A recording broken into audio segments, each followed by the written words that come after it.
architectural and engineering managers. Career, salary, and education information. What they do. Architectural and engineering managers work in architectural and engineering firms to plan, direct, and coordinate activities. Work environment. The majority of architectural and engineering managers work in offices, though some may also work in research labs, manufacturing plants, or on construction sites.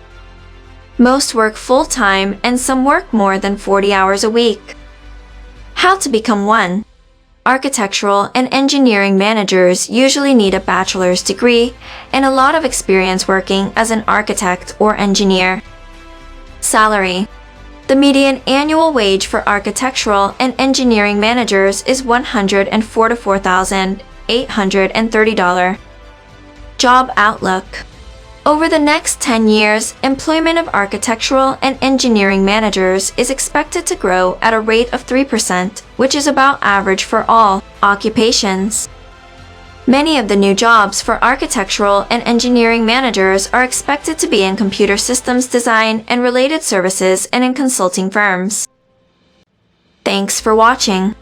To get the latest videos related to career and education, please subscribe to our channel. If you like this video, kindly share this with your friends and family. Don't forget to hit the like button. If you have any queries, please comment in the comment section.